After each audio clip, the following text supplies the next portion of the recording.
뉴욕 포스트 팬데믹 교회는 어떻게 가야 하나 세 번째 시간 함께 참여하시는 모든 분들을 환영합니다. 오늘 사회를 맡은 뉴욕 맨하탄에 위치한 맷철치를 담임하는 김진우 목사입니다.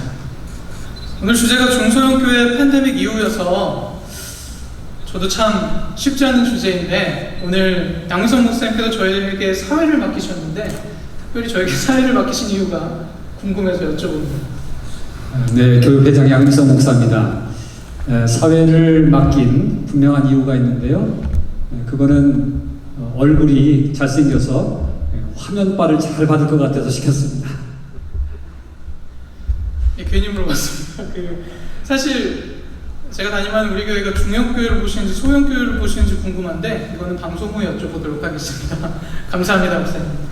앞으로 다수인 중소형교회가 다양하게 주목받는 시대가 오기를 우리가 함께 기대해 봅니다.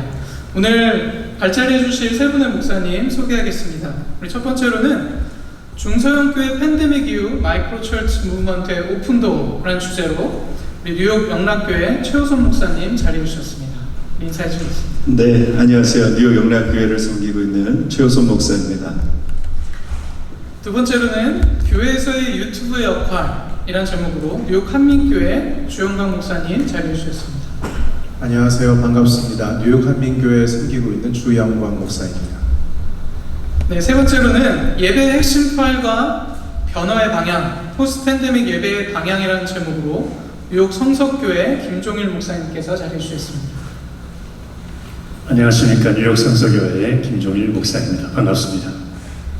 네, 각 발표는 15분으로 진행되는데 우리 최우선 목사님부터 발제 시작해 주시기 바랍니다. 네, 발제를 맡은 최호선 목사입니다.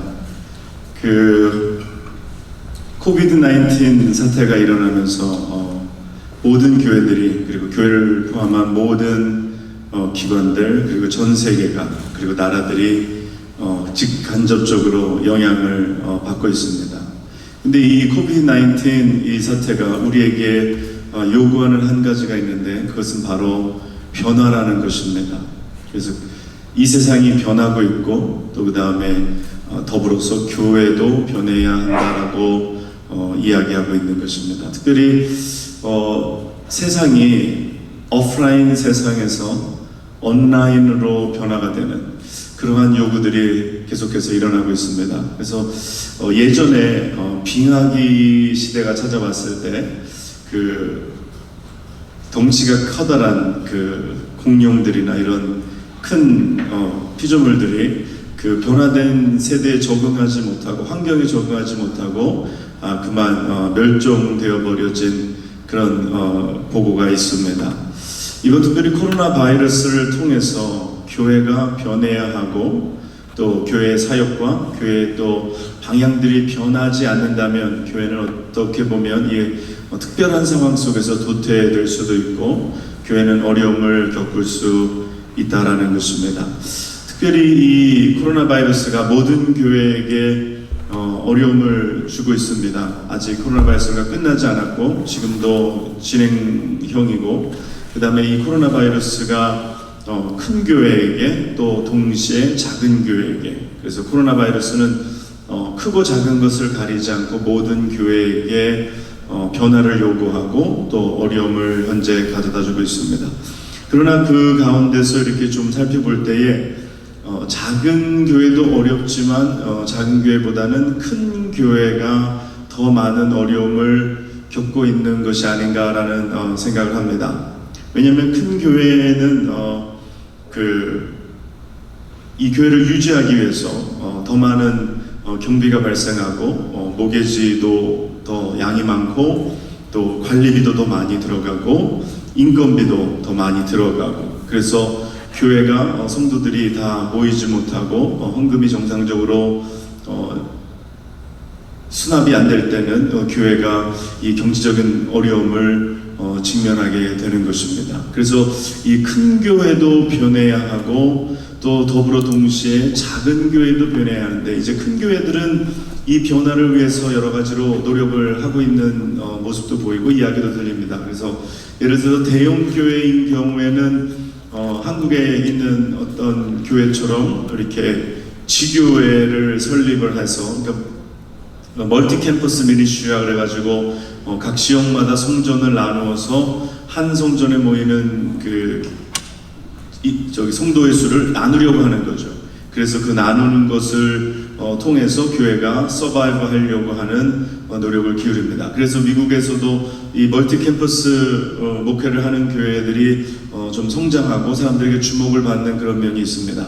그러나 또 반면에 이렇게 멀티 캠퍼스를 하고 있는 한국 교회에서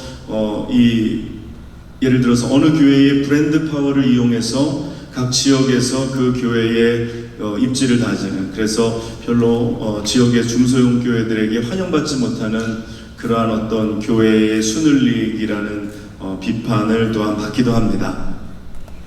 그래서 이제 그 큰 교회는 그런 식으로 또 이제 변화하려고 노력할 거고, 저희가 오늘 포커스를 맞추기 원하는 것은 이제 중소형 교회라는 것입니다. 어떻게 보면 중소형 교회는 이번 어려움을 통해서 어려움을 겪기도 하지만, 문제를 겪기도 하지만 동시에 중소형 교회에게는 새롭게 사역할 수 있는 기회이기도 하다라는 것입니다. 특별히 이번에 지금 2단계 오픈이 되면서, 또 어떤 지역은 3단계 오픈이 되면서 모임의 인원수를 이제 정원의 25%, 또 그리고 50명 제한하기도 하고, 또 그 제한 없이 정원의 25%만 모이기도 하는데, 그래서 이제 50명 모이고, 처음에 뭐 시작할 때는 백악관에서는 10명, 그리고 또 지나서는 25명, 그래서 50명, 지금은 뭐 어디는 60명까지 모이는, 그 숫자적으로만 놓고 볼 때는 정말 소형교회들 60명이라고 생각한다면, 지금 뭐 뉴욕과 뭐 뉴저지, 그리고 이 미국에 있는, 또 그리고 한국에 있는 대부분의 교회들, 교회들이 50-60명의 성도밖에 되지 않습니다. 그래서 다 모일 수 있는 그런 상황이 지금 되었죠. 그러나 대형교회는, 그리고 좀 더 큰 교회들은 50-60명 가지고는 뭐 성도들의 10분의 1도 커버되지 않는, 그래서 몇 부씩 예배를 나눠드려도 모든 성도가 예배에 나오기 어려운 그런 상황입니다. 그래서 이 소형교회들은 이런 상황 속에서 살아남을 수 있는, 이 소형교회들은 더 서바이브 할 수 있는 더 근간이 될 수 있겠다라는 생각을 합니다. 그러면서 이제 그 많은 변화들 중에 하나가, 아까도 이제 오프라인 교회에서 이제 온라인 교회로 많이 변화가 되었다라는 얘기를 드렸습니다. 그래서 이제 방송국들도 보면은, 전에는 이제 한국의 KBS나 MBC나 이런 대형 방송국들 위주로 방송 컨텐츠를 만들고 모든 시청자들의 그 시청률을 독점을 했다면, 지금은 이제 유튜브 시대가 되고 이제 다른 소셜 미디어 시대가 되면서 시청자들이 그 메인라인 방송국에서 이제는 유튜브로, 그리고 또 페이스북으로 이미 벌써 많이 넘어와 있는 상태입니다. 이렇게 방송국도 변화하지 아니하면 광고 수익이 줄고, 방송국도 변화하지 않으면 시청률이 정말 말도 안 되게 떨어지는 그러한 상황 속에서 교회도 변해야 한다. 전에는 이제 오프라인 예배를 중심으로 드렸다면, 이제는 모든 교회가, 이제 대형교회, 소형교회, 중형교회 모두가 온라인 예배를 동시에 드리고, 이제 이 상황이 끝나도 계속해서 온라인 예배를 드릴 그런 계획을 갖고 있는 그런 상황을 우리가 듣고 있습니다. 이런 의미에서, 그렇다면 이 코비드-19, 코로나 바이러스 사태를 특별히 중형교회와 소형교회는 기회로 삼아서 이것을 좀 더 우리가 교회 성장과, 또 그리고 교회의 본질적인 사명을 감당할 수 있게 하는 기회로 삼으면 좋겠다라는 생각을 합니다. 저는 지금 특별히 작은 교회 운동을 이렇게 하고 있는데요. 작은 교회들을 세우고 작은 교회들을 섬기는 일들을 하고 있는데요. 저희가 이전에는 화요일마다 모여서 기도회를 했었는데, 이 사태가 일어나고 나서는 저희가 기도회를 오프라인으로 하지 못하고 온라인으로 하고 있는 지금 상황입니다. 근데 처음에는 온라인으로 기도하는 것이 상당히 불편했습니다. 그래서 서로 뭐 줌이나 뭐 이런 다른 방법을 통해서, 여러 시도를 통해서 기도회를 해봤는데 어려웠는데, 시간이 지나면서 점점점 자연스러워지고, 이런 영상 매체를 통해서 얼마든지 기도회를 할 수 있다라는 저희가 좀 자신감도 가졌습니다. 물론 다시 오프라인으로 돌아가서 기도해야 하지만 그런 여러 가지를 저희가 실험해 보면서 또 온라인 예배를 실험해 보고 또 온라인 기도회를 실험해 보면서 온라인 선상에는 큰 교회와 중형교회와 소형교회의 차이가 거의 없다라는 것입니다. 1인 방송 기자재들이 저렴하게 보급이 되고 그렇기 때문에 얼마든지 큰 교회, 작은 교회 또 그리고 뭐 중형교회 구분 없이 그 사역의 그 본질만 가지고 있으면 얼마든지 우리가 복음을 증거할 수 있다라는 것입니다.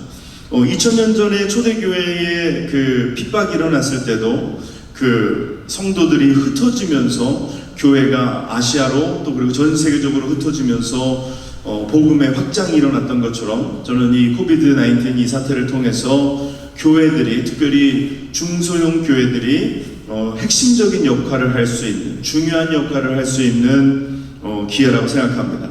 구약의 사상을 남겨진 자의 사상이라고 한다면 신약에 와서 신약교회에 있어서의 사상은 흩어진 자들의 사상이라고 생각합니다.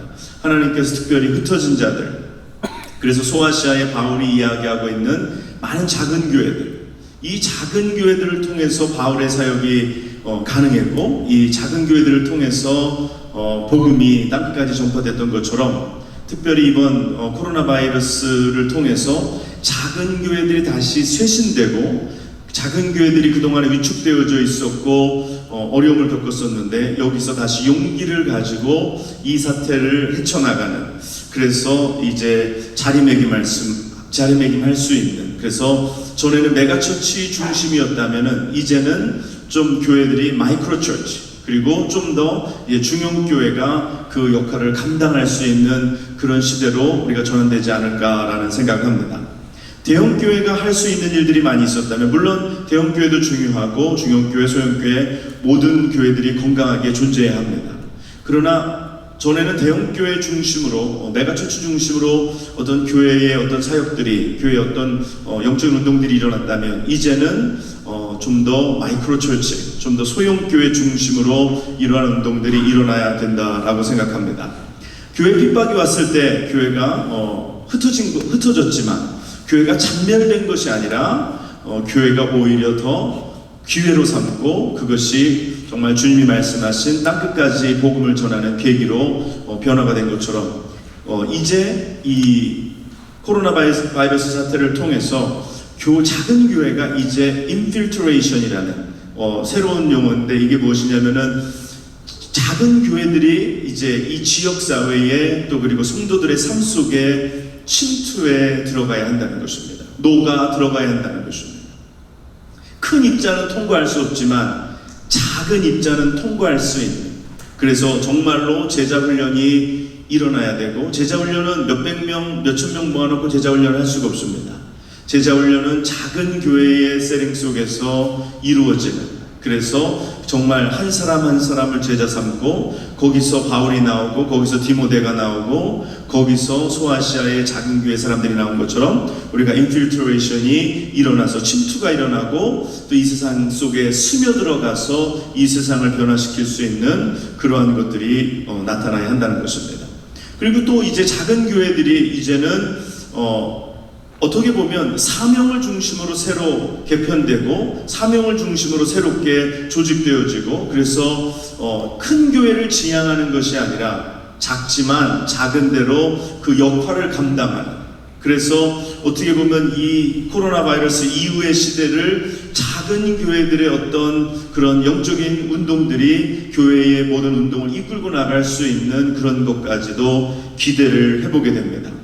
양의 시대가 아닌 이제는 질적인 것으로 추구해야 되는 시대로, 이제는 큰 것을 추구하는 것이 아닌 이제는 작은 것을 가지고 거기서 장점을 살려서 우리가 각 그 맡은 역할들을 해나갈 수 있는 그러한 교회의 생리로 바꾸어져야 한다는 것입니다. 이번 어려움을 통해서 작은 교회 목사님들도 많은 어려움을 겪었습니다. 어려움 중에 더 큰 어려움을 겪었습니다. 그런데 한 가지 소망이 있는 것이 이 어려움 속에 오히려 기회가 우리들에게 주어지는 것을 봅니다. 그래서 이 하나님께서는 이 위기를 기회로 바꾸셨듯이 이 어려움을 통해서 작은 교회들의 그 역할, 또 연합, 그리고 또 함께하는 그 모임을 통해서, 운동을 통해서 작은 교회가 이런 어려움 속에서도 쉽게 벗어나고 그 어려움 속에서도 탄력성 있게 움직일 수 있는, 큰 교회가 탄력성을 갖추지 못한 어떤 약점이 있다면, 어떤 규모 면에서든지 사역 면에서든지 그런 어려움이 있다면, 특별히 이런 특별한 상황 속에서 작은 교회들이 든지 또 그 사역의 방향이라든지 이것을 탄력 있게 운영하면서 또 교회의 본질적인 사명이 크게 있지 않고 교회의 본질적인 사명이 그 작지만 그곳에서 이룰 수 있는 많은 일들, 제자화한다든지 이런 모든 것들을 우리가 감당할 수 있으리라고 믿습니다. 그래서 이번 기회를 통해서, 코로나 바이러스를 통해서 작은 교회들이 더 그 본질의 사명을 다시 찾고 회복하고 또 연합할 것을 함께 또 연합하고, 또 그리고 교회가 나아가야 할 방향들, 특별히 성령의 충만함 속에서, 특별히 이런 어려운 상황 속에서 많은 교회들이 지금 인간적인 또 세상적인 것에는 준비를 잘하고 대비를 잘하는 상황 속에서 더 영적으로 준비하고 더 영적으로 우리가 체질을 바꾸어서 이제 앞으로 다가오는 이런 어려움, 계속 반복되는 이러한 상황 속에서 저희가 하나님의 그 우리에게 주신, 어떻게 보면 이게 어려움이지만 그러나 또한 복음을 전파하고 또 많은 교회들이 다시 한번 새롭게 변화될 수 있는, 특별히 작은 교회들이 설 수 있는 기회로 우리가 삼아서 특별히 작은 교회들을 살리고 그 작은 교회들을 또 건강하게 만들어서 우리가 계속해서 앞으로 이 분위기를, 이 교회 운동을 이끌어 나갈 수 있는 그러한 시점으로 우리가 삼았으면 좋겠다라고 생각합니다. 네, 감사합니다. 우리 최호선 목사님 발제 들으면서 작지만 강한 교회를 꿈꾸게 됩니다. 우리 두 번째로는 팬데믹 상황이 되면서 유튜브 사용이 굉장히 급증하고 있는데, 교회에서의 유튜브의 역할이라는 제목으로 뉴욕 한민교회 주영광 목사님께서 발제해 주시겠습니다. 뉴욕 한민교회 섬기고 있는 주영광 목사입니다. 제가 오늘 함께 다룰 주제는 교회에서 유튜브의 역할, 팬데믹 이후에 어떻게 우리가 접근을 해야 되는지에 대해서 좀 말씀 나눠보고자 합니다. 물론 저의 주제가 이 중소형 교회라고 하는 카테고리 리밋이 있긴 하지만 사실은 이 모든 교회에게 해당되는 일이라고 생각이 됩니다. 20여 년 전에 제가 신학생 시절 때에 예배학 수업에서 미래의 영상 예배가 현장 예배를 대신할 수 있는 가능성에 대해서 한번 토론을 한 적이 있었습니다. 그런데 그때 당시만 해도 영상 예배를 드린다는 것은 일반적이지도 않고 익숙하지 아니한 플랫폼이었기 때문에 대부분의 신학생들이 조심스럽게 거부감을 좀 가지고 있었습니다. 그런데 그 이후에 20년이 지나서 너무 갑작스럽게 경험하게 된 이 코로나 팬데믹은 우리와 의지와는 전혀 상관이 없이 교회가 영상 예배를 드릴 수밖에 없도록 그렇게 환경을 바꿔버렸습니다. 심지어는 전통적으로 모이는 이 현장 예배, 이 현장 예배를 다 중단을 해버리고 오로지 영상 예배로만 드릴 수밖에 없는 이 환경이 된 것이니까 이 내용적인 면에 있어서는 엄청난 혁명과도 같은 일이라고 할 수 있겠습니다. 유튜브라고 하는 동영상 공유 프로그램이, 이 플랫폼이 현장 예배를 대신할 수 있는 플랫폼이 될 것이라고 누가 상상이나 했겠습니까? 이제 영상 예배라고 한다는 것은 과거에 무슨 방송 시스템을 가지고 있었던 대형 교회의 전유물도 아니고 이젠 소형 교회, 중형 교회도 이 영상 예배가 자신들이 소화해낼 수 있는 충분한 플랫폼이 되었습니다. 왜냐하면 유튜브라고 하는 것 자체가 어떤 기업을 위한 시스템이 아니라 개인이 방송을 할 수 있도록 만들어 놓은 플랫폼이었기 때문에 작은 교회라도 이 유튜브라고 하는 플랫폼으로 모든 것을 할 수 있는 지금 환경이 이미 구축이 되었고, 그것을 이 코로나 팬데믹을 통해서 실질적으로 적용할 수 있는, 그러니까 강제적으로 적용할 수밖에 없는 상황이 되어버린 것이죠. 그래서 이 코로나 팬데믹 이후는 대면적인 그런 방식의 예배가 아니라 비대면이라고 하는 것으로 이제 방식이 바뀌게 되었는데 그만큼 익숙하지 않은 것을 익숙하게 만들어버린 지금 상황이 되었습니다. 먼저 제가 PPT 화면을 잠깐 봤으면 좋겠는데요. 이 코로나 팬데믹으로 인해서 변화된 환경을 잠깐 살펴보도록 하겠습니다. 첫 번째는 너무나 빨리 예배의 환경이 변화가 되었습니다. 그 전이요. 네, 지금 방금 그 전으로 다시 돌아가 주시겠어요? 화면이요. 예. 현장 예배에서 온라인으로 생각할 겨를도 없이 대부분 교회가 이미 실행을 하고 있죠. 엄청난 변화입니다. 그러니까 대면에서 비대면 방식을 택하고 있는 거죠. 두 번째는 동영상 플랫폼의 사용이 갑작스럽게 증가가 되었는데 우리가 알아야 될 것은 이미 2013년도에서부터 2018년도까지 이미 이 플랫폼이 증가를 하고 있었습니다. 2013년에는 34%에서 2018년도에는 47%인데 이 2020년도에는 이 팬데믹 때문에 폭발적으로 유튜브 사용량이 갑자기 늘어버렸다라는 얘기가 있습니다. 아직 통계는 나와 있지 않지만요. 그리고 동영상 플랫폼 중에서 사용시간 점유율이 한국에서는 유튜브 비율이 85%가 사용을 하고 있다고 합니다. 그러니까 다른 페이스북이라든지 다른 플랫폼보다도 유튜브가 85%라는 거죠. 그러니까 압도적으로 1위죠. 그리고 세 번째는 이 코로나 팬데믹으로 인해서 비대면 방식이 익숙해져 버리게 되었는데 그런데 물론 이 전에도 익숙해져 오고 있었다고 합니다. 예를 들면 2017년도에 비대면 비즈니스, 그러니까 아마존 같은 데서 구입을 하는 거라든지 아니면 무인 가게가 요즘에 한국에서 늘고 있다고 하는데요. 현대캐피탈에서 조사를 해보니까 2017년도에는 그 비대면 비즈니스가 한 67억 정도 수익이 있었다면 2019년도에는 359억으로 갑자기 늘었다고 합니다. 그러니까 사람들이 비대면을 익숙하게 지금 생각을 하고 있다는 것이죠. 그러니까 더 이상 이 비대면이 낯선 것이 아니고 익숙한 것이 되었는데 그렇다면 이 교회가 이렇게 비대면에 익숙한 사람들을 인지를 하고 교회의 어떤 목회적인 것, 예배라고 하는 것에 대해서 대비를 해야 된다라고 생각을 하는 것입니다. 다음 페이지를 보시게 되면은요. 예, 지금 그 페이지 다음 페이지입니다. 네, 감사합니다. 한국 리서치에서 코로나19에 대한 인식조사를 했습니다. 어떤 내용을 했었냐면 여러분 주황색 색깔을 잠깐 봐주시면 감사하겠는데요. 비대면 구입, 물건 구입 증가가 62% 정도. 그러니까 계속 이후에도 이렇게 진행이 될 것 같다.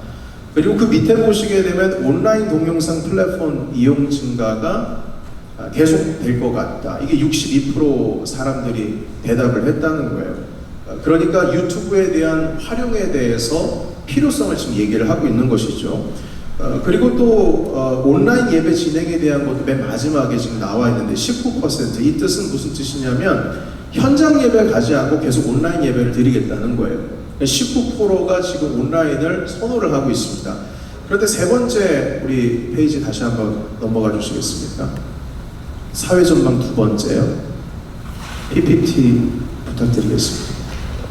여기에 보시게 되면 코로나19로 인해서 일상의 변화 가운데 긍정적인 부분들이 있는데 여러분 여기서 좀 우리가 주목해야 될 것은 세 번째 줄에 보시게 되면 온라인 예배 진행에 대한 것입니다. 온라인 예배 진행에 대해서 65% 되시는 분들이 긍정적으로 보고 있다는 겁니다. 그러니까 온라인 예배라고 하는 것이 이미 우리가 지금 진행을 3개월째 하고 있는데 이것을 코로나 이후에 중단할 것인가? 그렇게 할 수 없다라고 하는 것이 지금 이 표를 통해서 우리가 볼 수가 있어요. 그 다음 PPT 봐주시겠습니까? 여기 보시게 되면 둥근 표를 봐주시면 감사하겠는데 여기 보시게 되면 아주 진한 파란색에 보시게 되면 주일 성수 개념에서 주일 예배는 반드시 현장, 교회에서 드려야 된다라고 하는 것이 41%가 나왔습니다. 여러분 놀랍지 않습니까? 그러니까 온라인으로도 가능하다는 거죠. 그리고 약간 덜 푸른색으로 보시게 되면 온라인 예배 혹은 가정 예배로도 주일 성수를 대체할 수 있다라고 생각하시는 분이 55%예요. 그러니까 대면 방식의 현장 예배도 중요하지만 사람들의 인식 가운데 있어서는 온라인 예배도 중요하다고 그리고 그것은 익숙하다라고 하는 것으로 55%나 지금 나온 것을 보게 되면 교회가 제대로 대비를 하지 아니하면 현장 예배는 자칫 잘못하면 무너질 수도 있다라고 하는 어떤 가능성을 지금 보여주고 있습니다. 이렇게 몇 가지 도표만 보더라도 우리 지금의 그 유튜브라고 하는 동영상 공유 플랫폼에 대해서 연구를 하지 않을 수가 없는데요.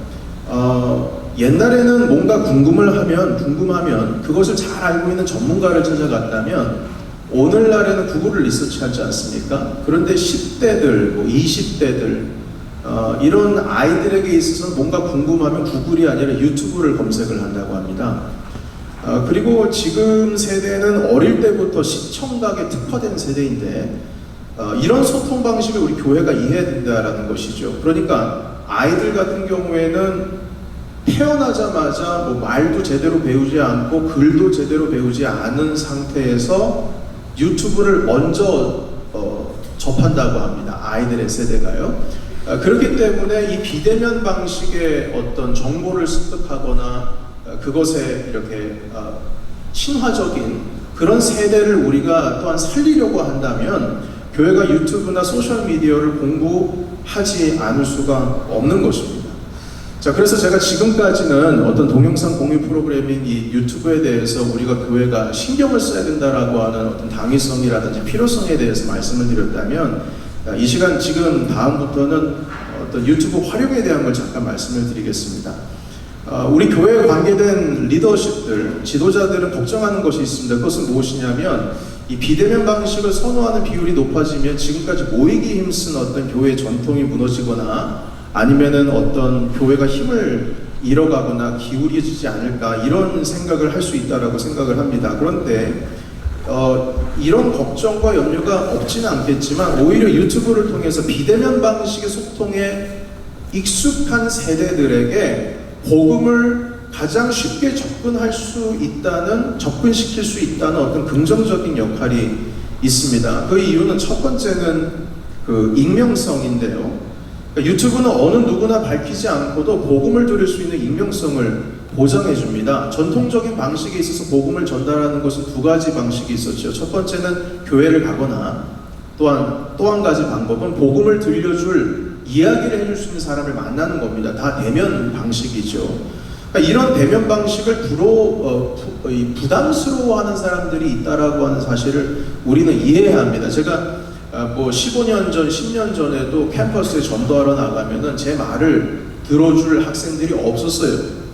식사를 하거나 아니 심지어 휴게실에 있는 친구들도 빨리 난 가야 된다고 바쁘기 때문에 얘기를 들어줄 수 없다라고 하는데 유튜브라고 하는 것은 자기가 필요한 시간에 찾아갈 수 있는 접근성이 용이한 프로그램입니다.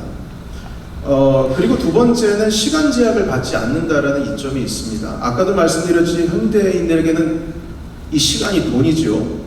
그런데 이 복음이라고 하는 것, 제가 이 복음이라고 하는 것을 예수 그리스도에 대한 십자가에 대한 복음 외에도 이 현대인들이 교회와 이 성경에 대해서 궁금해하는 질문들이 참 많이 있습니다.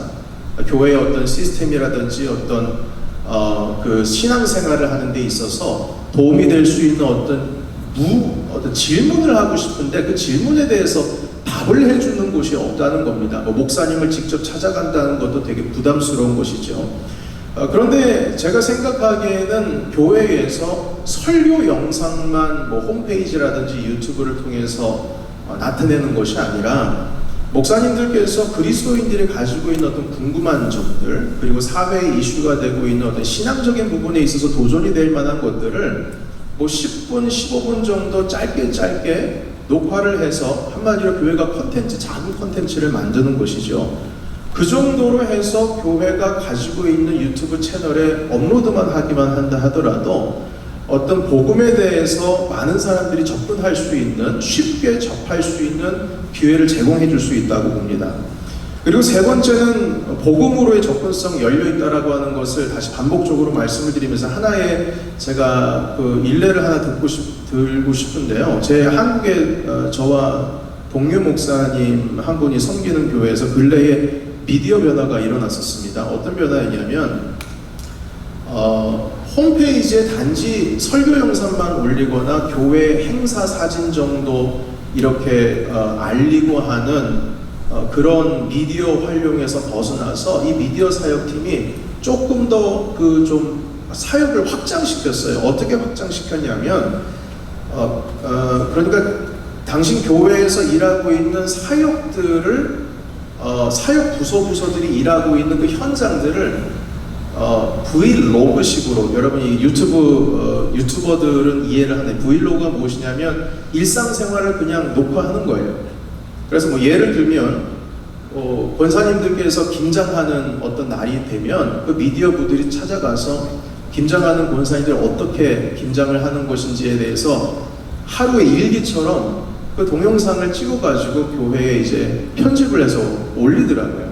그러니까 그런 방식으로 각 부서 하나가 조금씩 뭐 5분, 10분 정도 교회의 삶에 대해서 나타내주고 있는데, 만약에 이것이 올려지게 된다면 비신자들이 그 유튜브를 통해서 교회의 생활권 안으로 들어오게 되는 것입니다.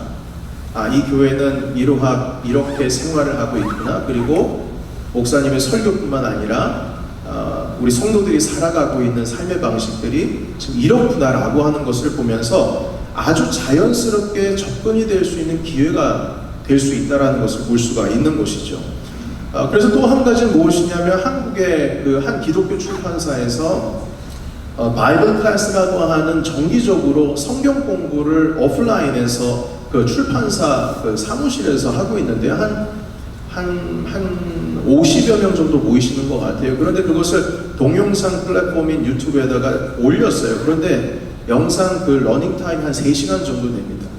근데 그것을 엄청나게 지금 많은 사람들이 시청을 하고 있는데, 어떤 소식을 들었었냐면 비신자가 그 내용을 보고 진지하게 성경에 대해서 공부를 하기 시작을 했고, 고민을 했던 것들을 그 영상을 통해서 해결이 되면서 내가 지금 이 정도 되면은 하나님께 더 가까이 나가야 되지 않겠는가, 그리고 세례가 필요하지 않겠는가 해서 그 기독교 출판사에 직접 연락을 했다고 합니다. 내가 세례를 받고 싶은데 그 강의를 해주신 목사님이 나에게 세례를 줬으면 좋겠다. 그러니까 신자들뿐만 아니라 비신자들에게 다가갈 수 있는 어떤 통로 역할이 지금 유튜브가 할 수 있다라고 하는 것입니다. 그래서 아직은 우리가 이 활용적인 부분에 있어서 교회가 연구를 제대로 하지는 못하고 있지만, 충분히 활용할 수 있는 가능성은 조금만 우리가 노력을 하면 될 수 있다라고 보여지는데요.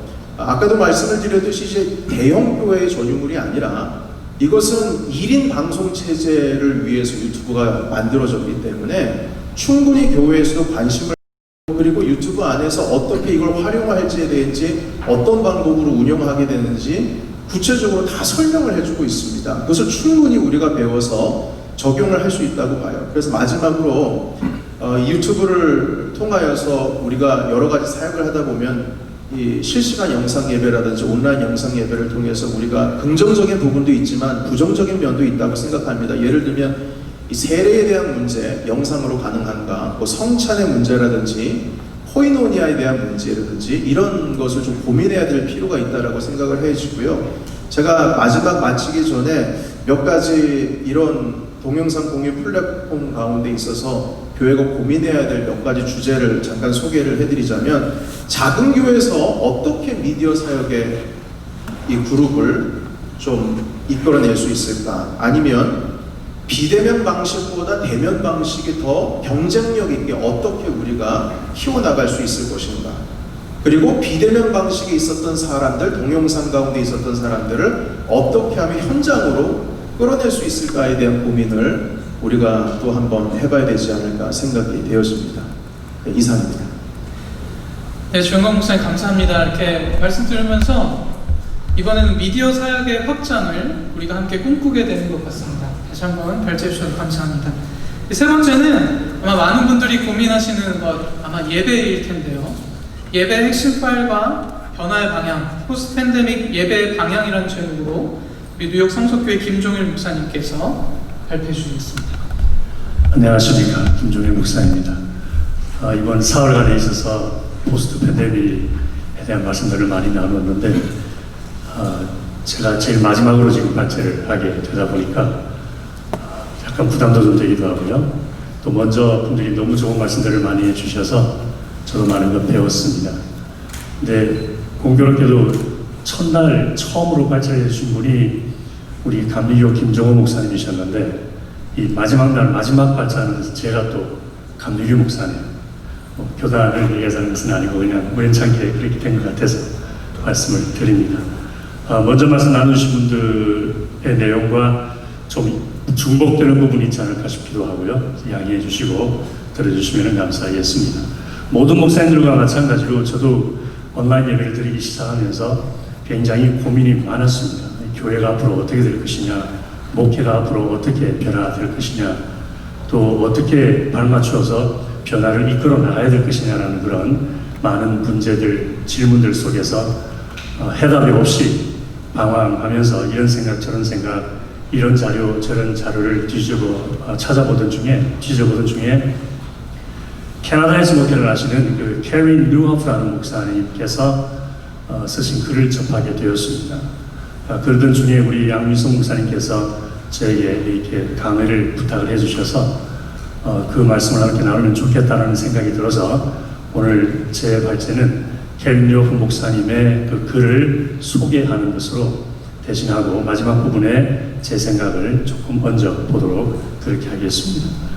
캐린 뉴하프 목사님은 토론토에서 커넥스 처치라고 하는 앞서가는 교회를 목회하고 계시면서 지난 20년 동안 리더십 인스티튜트를 통해서 많은 목회자들에게 리더십에 관한 많은 내용들을 많이 이렇게 도전적으로 던져주시던 분이셨는데 그분께서 지금 이 팬데믹을 겪으면서 앞으로 교회가 어떻게 변화될 것이냐에 대해서 나름대로의 생각을 7가지로 말씀을 해주셨더라고요.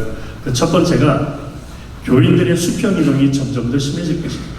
그리고 수평이동이 더 용이해질 것이다. 이런 얘기를 했습니다. 영어로는 expand and contract라는 그런 말씀을 사용을 하셨는데 팬데믹으로 인해서 교회들이 온라인으로 예배를 드리게 되면서 처음에는 팬데믹 이전에 교회 출석하던 교인들의 숫자와 비슷하게 어떤 경우에는 더 많은 교인들이 온라인으로 예배를 드리는 일들이 있었습니다. 그러면서 한 달이 지나고 2달이 지나면서 계속 이게 이대로 어떻게 지금 진행이 될 것이냐라는 것에 대해서 궁금증을 가지고 바르나 그룹이라는 곳에서 설문조사를 했습니다. 근데 그 결과가 너무 놀라운 결과였습니다. 설문조사에 응한 사람들 중에 48%가 지난 한 달 동안 어떤 예배에도 참석하지 않았다는 것입니다. 팬데믹이 일어나기 전에는 교회에 나와서 참석했던 사람들인데 집에서 예배를 드리기 시작하면서 48%가 어떤 예배에도 참석하지 않았다. 그리고 40%만이 자기들 교회 온라인 예배를 드렸고 23%는 다른 교회 온라인 예배도 드렸다는 것입니다. 그래서 본교회에 꾸준히 참석하던 사람들 중에도 다른 교회의 온라인 예배를 기웃거리는 사람들이 23%나 된다는 것이죠. 그런데 그 와중에도 미국에 있는 교회의 29%는 예배 참석이 증가를 했고 23%의 다른 교인들이 다른 교회 온라인을 예배드린 것을 종합을 해보면은 성장하는 교회는 성장하지 않는 교인들의 수평이동으로 인해서 성장을 하고 있다는 것이 판명이 되었다는 것입니다. 즉 소중형 교회 교인들은 점점 대형 교회로 모이게 된다는 것. 이미 우리가 다 잘 알고 있었지만 온라인에서도 이것이 그대로 이루어지고 있다는 것을 이번에 확인을 해본 셈이죠. 그래서 오늘 지금 저희들이 중형교회, 소형교회에 대한 앞날을 지금 함께 이야기를 하고 있는데 그렇다면 소중형교회는 어떻게 할 것인가라는 것인데 이것을 부정적으로만 볼 것이 아니라 내 교회 교인들이 다른 교회의 온라인 예배를 시청을 한다면 다른 교회 교인들도 내 교회 온라인 예배를 시청할 수 있다는 것입니다. 그래서 이제는 내 교회에 나오는 사람, 우리 교회에 등록을 한 사람만 내 교인이 아니라 누구든지 온라인상에서 내 교회의 예배를 시청하는 모든 사람들이 우리 교회의 교인일 수 있다는 그런 생각의 전환이 필요한 시점인 것 같습니다. 그래서 소중교회는 그럼 어떻게 해야 되는 거냐는 것인데 첫째는 소중형 교회만의 장점을 찾아서 발전시켜야 할 것입니다. 두 번째는 매력 있는 온라인을 최선을 다해서 제공을 해야 할 것이고, 세 번째, 온라인 예배가 대세가 될 것이라는 것을 현실로 빨리 받아들여야 된다고 합니다. 두 번째로, 교회가 재개방된다고 해서 예전과 똑같은 수의 교인들이 교회 예배에 참석할 것을 기대할 수는 없습니다. 조금 전에 주영광 목사님께서 설베이로 이렇게 그래프로 보여주시고 그러셨는데, 바이러스 백신과 치료제가 개발되기 전에는 팬데믹 이전으로 회복될 가능성이 거의 없는 것이 현실이고, 또 치료제와 백신이 개발된다고 하더라도 이미 오랫동안, 지금 벌써 3개월이 지나는 동안에 온라인 예배에 익숙하신 분들, 그분들 중에서 나는 현장 예배보다 온라인 예배가 더 집중이 잘 되고 은혜가 된다라고 하는 분들이 계십니다. 저희 교회도 그런 분들이 계셔서 현장 예배가 회복이 된다고 하더라도 본인들은 계속해서 온라인 예배를 드리겠다는 분들이 제 주변에 계십니다. 특별히 그 발나그룹 조사에 의하면은 사회적 거리를 두지 않게 되면 나오겠다가 17%, 지역사회 상권이 문을 열면 나오겠다가 14%, 식당들이 정상적으로 영업을 하게 되면 나오겠다가 8%, 학교가 오픈하면 나오겠다 4%, 백신이 개발되면 나오겠다 3%, 이렇게 해서 종합을 해보면은 약 23%의 교인들은 바이러스 위험이 없어지면 교회에 나오겠다라고 했고, 30%의 교인들은 마스크를 쓰지 않고 예배를 할 수 있게 되면 나오겠다고 했다는 것입니다. 그래서 48%의 교인들이 예배를 드리지 않고 있다는 것과 함께 생각을 해보면은 교회가 완전히 개방이 된다고 하더라도 예배 참석 숫자는 그 전에 50%도 되지 않는다는 계산이 나옵니다. 어떻게 해야 될까? 때가 되면 교인들이 다 교회로 나오게 될 것이라는 생각을 접어야 할 때입니다. 둘째, 교인들을 대상으로 설문조사를 해서 교회 예배 참석 여부에 대한 그분들의 생각과 태도를 좀 더 구체적으로 확인해 보고 그에 맞추어서 현장 예배의 변화를 이루어 나가야 될 것이라고 생각을 해봅니다. 세 번째, 목회자로서 심리적으로 위축될 수 있음을 유념하고 필요한 경우에 동료들과 함께 심리적인 깊은 대화를 나눌 수 있는 그런 커뮤니티가 구축이 되어야 하겠고, 더 필요하다면 카운슬링까지라도 생각해 볼 수 있다라고 캐리 뉴어프는 얘기합니다. 그리고 무엇보다도 당면하고 있는 교회의 문제보다도 성경적인 교회의 미션에 더욱더 집중해야만 앞으로 교회가 더욱더 활성화될 수 있을 것이라고 얘기합니다. 그리고 시행착오를 두려워하지 말고 획기적인 변화는 항상 위기 속에서 나왔다는 것을 기억하면서 새로운 목회 모델에 과감하게 도전해 볼 것을 권하고 있습니다. 세 번째입니다. 미래의 교회는 건물을 가진 디지털 교회가 될 것이다. 저에게는 이것이 가장 충격적으로 또 이렇게 도전이 되는 그런 말씀이었는데, 미래의 교회의 모델은 건물에 모여 예배하는 교회로서 교회에 올 수 없는 교인들을 위하여 온라인 예배를 제공하는 모델이 아닐 것이라는 것입니다. 지금까지 온라인 예배를 제공하는 큰 대형 교회들도 온라인 예배는 2차적인 예배였습니다. 교회 현장 예배가 본 예배고, 그 현장 예배에 참석하지 못하는 분들을 위하여 온라인 예배를 제공하는 것이 지금까지 온라인 예배의 현주소였더라면, 앞으로는 온라인 예배가 본 예배고, 온라인 예배보다 나는 현장에서 예배를 드리기를 원한다는 사람들을 위하여 교회 현장 예배를 제공해주는 그런 교회 모델로 바뀌어지게 될 것이라는 것입니다. 그 차이는 JCPenney와 아마존의 차이가 될 것이라고 얘기합니다. JCPenney, Sears, Toys R Us 같은 그런 그 회사들은 건물을 가진 교회로서 건물에 나와서 현장 쇼핑을 하기를 원치 않는 사람들에게 온라인 쇼핑을 제공해 주었던 반면에, 아마존 같은 회사는 처음부터 온라인 쇼핑을 제공을 했고, 그러다가 온라인 쇼핑보다 현장 쇼핑을 원하는 사람들을 위하여 조그마한 건물을 렌트를 하든지 해서 그곳에 물건을 갖다 놓고 사람들이 와서 구입할 수 있도록 해주는 그런 완전히 똑같은 일을 하고 있지만, 둘 다 현장이 있고 둘 다 온라인이 있지만 그 개념상에 있어서는 완전히 180도 다른 그런 것이 지금 현재 사회의 모습이고, 거기에서 누가 성공을 했냐라는 것은 우리 누구나가 너무나 잘 알고 있는 내용입니다. 그런데 사실 그런 일들은 이미 오래전부터 우리 사회 속에서 일어나고 있었습니다. 40년 전만 해도, 아니 불과 20년, 라디오까지도 볼 수 있겠습니다. 그때까지만 해도 우리가 텔레비를 시청한다 그러면은 방송국에서 결정한 내용이 방송국에서 결정한 시간에 방송국에서 결정한 매체, 텔레비라는 매체를 통하여 볼 수가 있었습니다. 그런데 지금은 완전히 바뀌어져 버렸습니다. 지금은 시청자들이 원하는 시간에, 원하는 장소에서 원하는 컨텐츠를 원하는 매개체를 통하여 볼 수 있게 되었습니다. 그래서 앞으로 예배도 그렇게 될 거라는 것이죠. 그러고 보니까 외식하는 것도 그렇게 된 것 같습니다. 전에는 맥도날드에 가면은 맥도날드에서 만들어주는 것만 먹었습니다. 근데 지금은 맥도날드뿐만 아니라 다른 여러 요식 업체를 가더라도 내가 요구할 수가 있습니다. 프렌치 프라이 대신에 샐러드 주세요. 치즈는 빼주시기 바랍니다. 어니는 더 많이 주세요. 그러면서 그전에는 정해진 것 중에서 골라 먹었지만 이제는 내가 원하는 것을 달라고 요구할 수 있는 그런 시대로 이미 변해버렸습니다. 그래서 켈리 오프는 말하기를 예배도 앞으로 그렇게 될 것이다. 그러고 보니까 저희 교회에서도 온라인 예배를 올려놓고 나면 월요일이나 화요일, 심지어 수요일 날 그것을 시청하고 난 다음에 온라인으로 헌금하는 분들이 계시더라고요. 그래서 이제는 예배도 on-demand 예배가 될 것이다. 그런 말을 해서 굉장히 도전이 되었습니다. 네 번째는 목회자들의 리더십 요건 중에 민첩함이 많이 앞으로 요구가 될 것이다 하는 말을 합니다. 어제 황인훈 목사님께서 청년사역에 대해서 말씀을 하시면서 앞으로 adaptability가 굉장히 중요한 관건이 될 것이라는 얘기를 했습니다. adaptability, 빨리빨리 적응해 나간다는 것이죠. 그런데 캐리 뉴아프 목사님은 이런 말씀을 하십니다. adaptability와 함께 agility가 필요하다. 민첩함이 필요하다.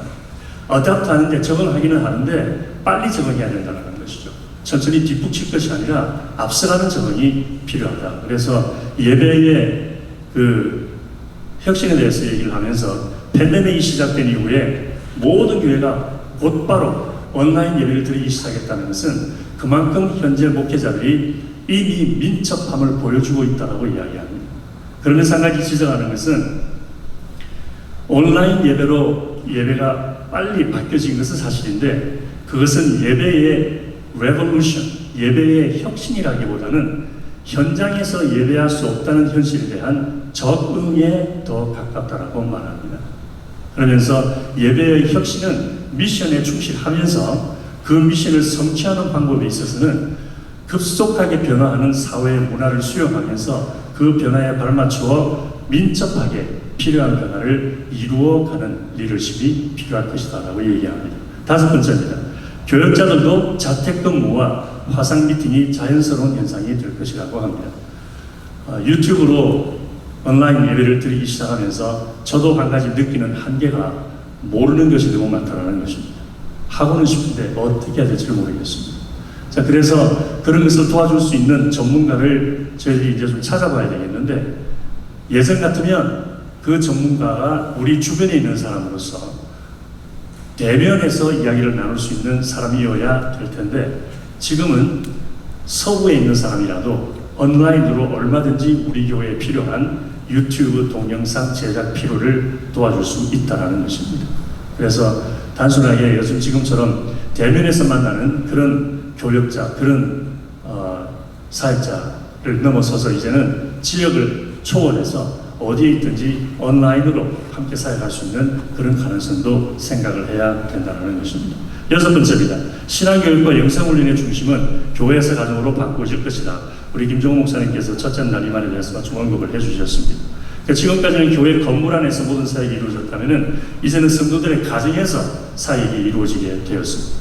그 결과 이제 우리들의 목회는 교회에서만 이루어지는 목회가 아닌 한정된 시간에 한정된 장소가 아니라 24/7 목회가 가능하게 되었고 황 목사님께서 말씀해 주신 것처럼 그렇게 온라인으로 여러 많은 콘텐츠를 올려놓게 된다면 우리 성도님들이 그분들이 편리한 시간에 편리한 장소에서 그분들이 필요한 내용을 필요한 방법을 통하여 볼 수 있는 그런 것을 생각을 하면서 앞으로 준비를 해나가야 되지 않겠느냐 이렇게 예측을 하고 있습니다. 그리고 일곱 번째로 온라인 중심 목회가 교회 건물 중심의 목회를 능가하게 될 것이다.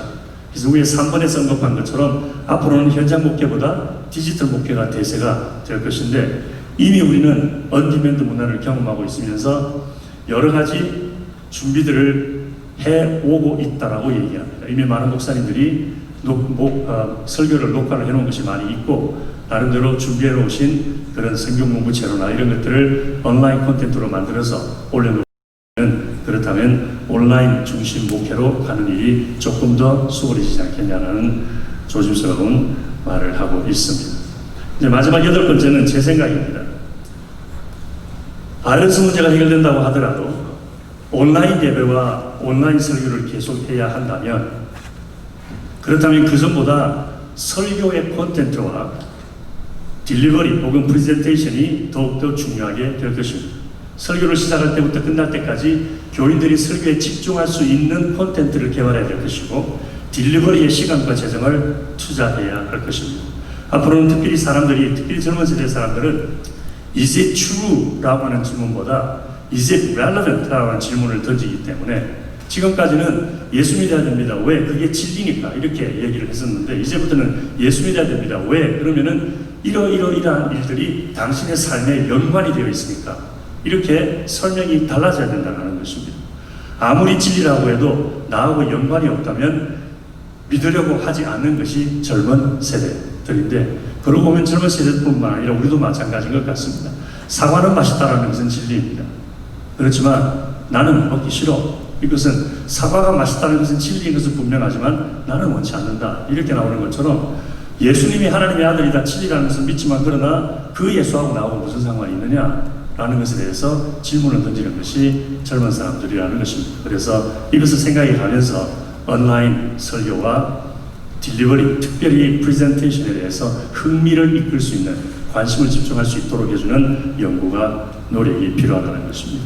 그래서 마무리 단계로 우리가 앞으로 고민하고 분명히 해야 할 것을 한번 생각해 봅니다.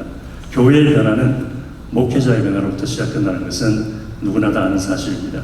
이런 포럼을 한다는 것 자체가 이미 우리 뉴욕 교회의 목회자들께서 변화를 직감하고 있다는 것을 보여주는 것이기 때문에 상당히 고무적인 것 같습니다. 그렇다면 목회자가 변해야 된다면 어떻게 변해야 될까?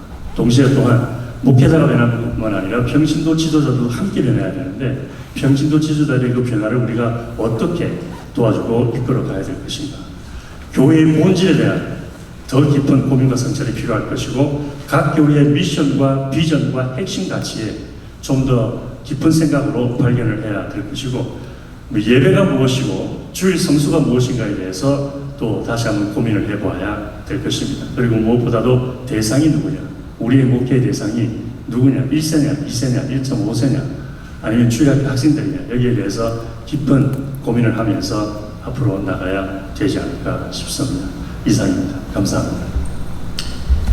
김종영 목사님 감사합니다. 정말 말씀 들으면서 민첩하게 언제 어디서나 예배하는 것을 우리가 또한 꿈꾸게 됩니다.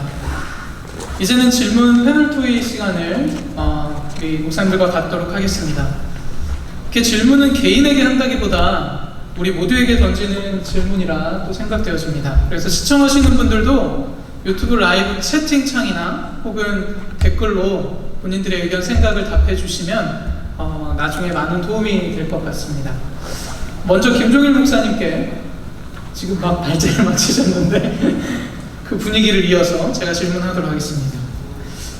특별히 그 중소형교회가 가지고 있는 장점에 대해서 잠깐 언급하셨는데 구체적으로 어떤 장점이 있을까요? 물론 많겠지만 시간 관계상 딱 한 가지만 나눠주시면 감사하겠습니다. 저도 그 문제에 대해서 굉장히 저도 그 문제에 대해서 고민을 많이 하고 있는 중이고요. 어떤 장점이 우리 교회에 있을까? 또 다른 교회들은 어떤 장점을 어떻게 활용하고 있나? 나름대로 연구하고 고민한다고 하는데 아직 뾰족한 이게 돌파구이다라고 말을 할 수 있는 그런 어떤 그 장점을 제시하기는 좀 이른 것 같습니다. 그러나 생각을 해본다면은 이런 생각을 해볼 수 있을 것 같습니다. 대형 교회 같은 경우에는 재정적인 자원이 풍부하기 때문에 그런 면에서 조금 좀 장점이 있다 그러지만 중형교회도 나름대로 이렇게 풍성하지 못하지만 그러나 모자라지는 않는 그런 상황이기 때문에 재정적으로 좀 이렇게 생각을 해볼 수 있겠습니다만 그것보다는 대형교회보다는 그래도 중형교회와 소형교회가 교인들과의 그런 그 개인적인 관계가 더 깊기 때문에 그 교인들의 은사 활용을 좀 더 할 수 있는 일이 용이하지 않을까. 좀 더 많은 교인들의 은사 개발을 통해서 교인들의 그 사역을 함께 해간다면 도움이 되지 않을까 싶은 생각을 해보고, 단순하게 그냥 교인들의 그 개인적인 은사를 발견하는 것을 넘어서 팀 사역을 해나갈 때에 교역자들 간의 팀 사역뿐만 아니라 평신도들과의 팀 사역이 앞으로 더 중요해지지 않을까 싶습니다. 그래서 그 팀 사역에 대한 그 정의와 팀 사역에 대한 그 미션, 팀 사역에 대한 그런 어떤 방침 같은 것을 개발해낸다면 좀 더 앞으로 변화하는 여러 가지 일들에 민첩하게 교인들의 생각이 반영되는 그런 함께하는 사역이 되지 않을까 싶습니다. 감사합니다, 목사님. 네. 아마 이미 나눠주셨는데 또 장교생활 경험을 비춰서 우리 목사님 특별히 전략적으로 아마 중소형 교회들은 민첩하게 움직일 수 있지 않을까. 아까 다 말씀해 주셨는데 이렇게 설명해 주신 건 다시 한번 감사합니다. 우리 두 번째로는 최호성 목사님께 질문 드리도록 하겠습니다. 특별히 중소형 교회들이 핵심적인 역할을 하게 될 것이다. 아주 희망적인 메시지를 주셔서 저도 용기가 되었는데요. 또 이런 변화를 위해 또 온라인 교회를 구축하며 지금 우리가 할 수 있는 구체적인 일들이 무엇이 있을지, 혹시 작은 교회 운동을 하시면서 목사님 섬기시는 교회 사역의 사례도 나눠주시면 좋을 것 같고, 구체적인 우리가 지금 뭘 해야 될까라는 질문에 한번 답해 주시면 감사하겠습니다. 네, 아까 우리 김종일 목사님 하신 것과 상관이 있을 텐데요. 작은 교회는 단점이자 장점이라고도 이야기할 수 있는 것인데요. 단점이자면 사람의 수가 적다는 것입니다. 그렇다면 사람의 수가 적은 게 단점이기만 하냐라는 것은 아니고, 그러면은 적은 사람이지만 적은 사람이 전부가 다 사역자가 된다라고 한다면, 뭐 큰 교회에는 무슨 영상 기술자도 있고, 뭐 음향 기술자도 있고, 또 기타 다른 기술자가 있고, 그렇다면 그러면 100명 중에서, 예를 들어서 1000명 중에서 10명이 그런 사람이 있다면 이거는 가성비가 좋은 교회가 아닙니다. 1000명 중에 10명만 그렇게 사역을 한다면 가성비가 좋지 않은 교회죠. 그리고 나머지 990명은 소비자가 되는 거죠. 그렇지만 작은 교회는 예를 들어서 10명이 있는데 10명이 다 사역자가 되어서 한 사람이 영상을 담당하고, 한 사람이 또 음향을 담당하고, 한 사람이 또 다른 사역을 담당해서 10명이 있는데 10명이 다 사역자가 된다면 이것은 가성비가 좋은 교회입니다.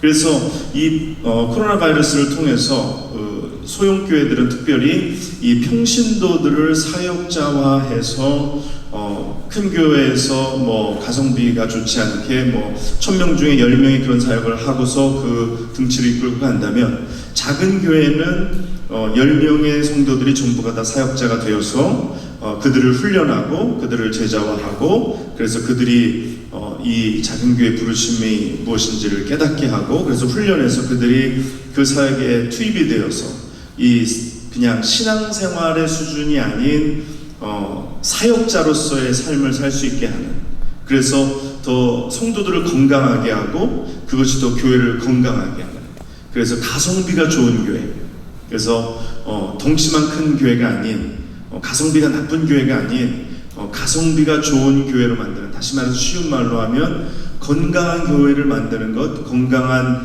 평신도들을 세우는 것, 그것이 작은 교회들이 지금 구체적으로 할 수 있는 그러한 먼저 일들이 아닌가라고 생각합니다. 네, 감사합니다, 목사님. 우리 세 번째로 주영강 목사님께 질문하겠는데요. 페이스북과 인스타그램은 소셜 네트워킹, 또 유튜브는 아까도 말씀해 주셨지만 이렇게 검색하는 서치 엔진이라는 아주 장점을 갖고 있는데, 중요한 이야기 중에 사람들이 많이 검색하는 것 중 하나가 사실 음악, 또 혹시 찬양일 거라 생각이 되어집니다. 제가 목사님께서 부르신, 작사하고 작곡하신 나의 면류관을 주님께라는 찬양을 저도 들으면서 위로와 힘을 사실 받았습니다. 이 자리를 빌어서 감사 인사를 전하고, 목사님 설교와 찬양 둘 중에 어떤 것이 뷰수가 많은지, 이건 대답 안 하셔도 되고요. 참고로 나의 멸류관 주님께라는 찬양은 뷰수가 2,500 뷰가 넘은 것을 제가 봤습니다. 근데 이 중소형 교회들이 온라인으로 예배를 드리고 있는데 특별히 이 찬양 준비에 대한 고민이 많을 거라는 생각이 되어집니다. 그래서 혹시 목사님 교회에서 영상 예배를 드리시면서 이렇게 다른 교회들에게 나눠주실 팁이 또 있으신지? 예. 저희 교회는 그 아이들이랑 같이 예배를 드리고 있어요. 저 동영상 예배로서는요. 그래서 물론 이제 제가 어떤 그 팁을 말씀드린다기보다는 저희 교회 상황을 좀 설명해 드리면 좀 좋을 것 같은데요. 그러다 보니까 이제 찬양을 선곡하는 문제도 되게 어렵더라고요. 왜냐면 아이들도 같이 불러야 되고 어른들도 같이 불러야 되니까. 그런데 이제 서로가 좀 양보를 하는 거죠. 그래서 맨 처음에 예배 막 시작할 때에 함께 한 15분 정도 찬양을 드리는데 그 찬양을 어린이들 찬양들 중에 어른들이 좀 소화해낼 수 있는 그런 찬양들, 뭐 나는 하나님을 예배하는 이런 찬양을 이제 함께 드리기도 하고요. 또한 청소년들이 부르기 쉬운 그런 찬양들도 영문으로도 같이 예배 시간에 이렇게 번갈아 가면서 부르는데 사실 이제 서로들이 그 익숙하지 않은 찬양이기 때문에 조금은 좀 어색하겠죠. 그런데도 불구하고 잘 따라오고 있는 것 같습니다. 그래서 그 찬양을 저희 전도사님께서 앞에서 혼자 지금 인도하고 계시고 그것을 이제 영상으로 실시간으로 이제 보내고 있습니다. 그리고 이 찬양이 중간중간에 이제 예배를 드릴 때의 찬양을 드리는 가운데에 사실 잘못하면은 이 전체적인 예배의 구성이 좀 이렇게 집중력을 좀 잃을 수가 있을 것 같더라고요. 그러니까 항상 똑같은 동영상인데 물론 설교라든지 모든 거에 집중을 하겠지만 저희 교회는 한 1시간 15분에서 20분 정도 드리거든요.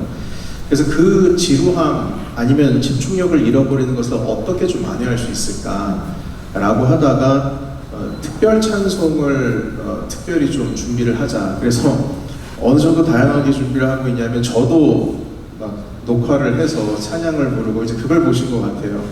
예, 그렇게 해서 올리기도 하고 미리 뭐 전주에 찬양을 만들어서 녹화해서 그걸 편집해서 올리기도 하고 그리고 우리 성도들의 특히 이제 젊은이들 중심으로 해서 이제 특송을 미리 좀 녹화를 해서 보내달라고 얘기를 했어요. 그런데 혼자 가정만 자기들 가정만 찬양하기에는 조금 쑥스러워 하더라고요. 그래서 한 MR 그러니까 반주 테이프라고 하죠. 그 반주 테이프를 미리 녹음을 해놔서 그 녹음을 들으면서 그 노래 그 반주 테이프에 반주 그 CD에 노래를 불러달라고 해서 그걸 좀 달라고 그랬어요. 그래서 한 두세 가정 정도가 똑같은 찬양을 부르고 그것을 이제 미디어부의 편집 기술을 통해서 같이 이제 한데 모으는 거죠. 그래서 그런 방식을 통해서 특송이라든지 그리고 또 우리 찬양팀의 밴드들이 특별히 한 3-4명 정도 소그룹 밴드로 해서 교회에서 그것을 녹화해서 보낸다든지 그래서 좀 다양하게 어떤 이벤트라고 할까요? 뭐 그런 식으로 찬양을 활용을 하고 있습니다. 근데 뭐 김진우 목사님께서 고민하는 것처럼 저도 계속 고민하고 있고요. 그래서 저희 교회에서는 그렇게 찬양 비율이라든지 활용을 그렇게 지금 하고 있습니다. 네. 감사합니다. 감사합니다, 목사님. 정말 함께 고민하고 또 함께 만들어가야 될 숙제가 아닌가라는 생각도 하게 됩니다.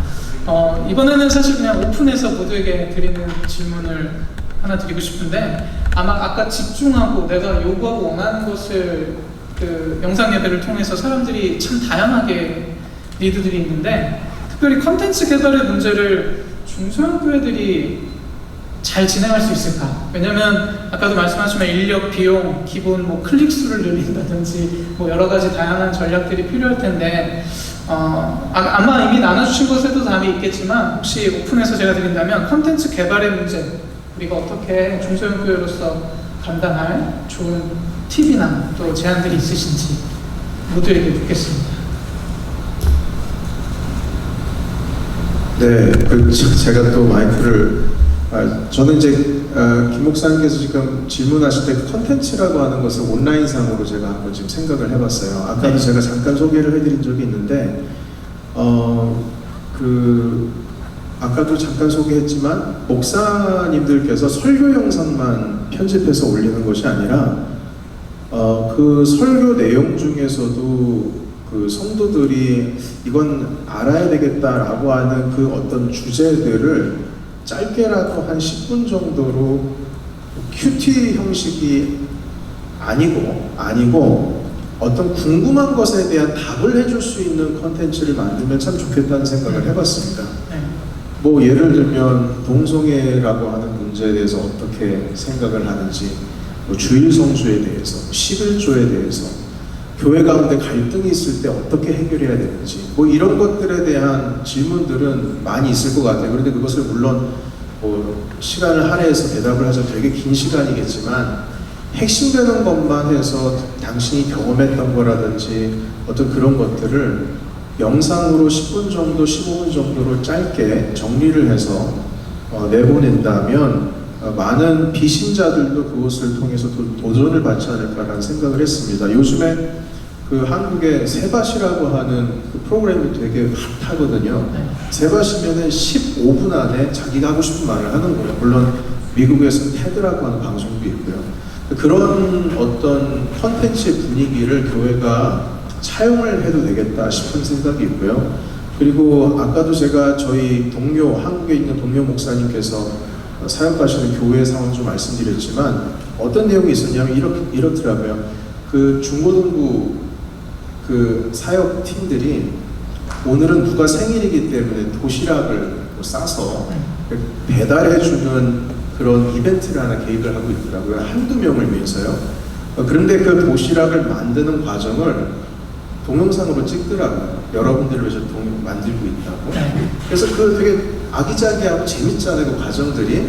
그것을 한 10분, 15분 정도로 또 편집해가지고 내보내는 거예요. 그러면 교회가 나를 위해서 도시락을 만드는 것을 내가 내 눈으로 보게 되고 다른 교회가 아니고 비신자들도 그 내용을 보면서 교회가 사람을 이렇게 케어해주고 목회를 하고 있구나. 그러니까 젊은 아이들이 그걸 보면서 도전을 많이 얻는다는 것이죠. 그러니까 컨텐츠는 우리 교회가 생활하고 있는 것들, 그런 것들도 정리를 해서 유튜브 상에 공유를 하면 도전이 될 것 같다라는 생각을 해보셨습니다. 네, 감사합니다.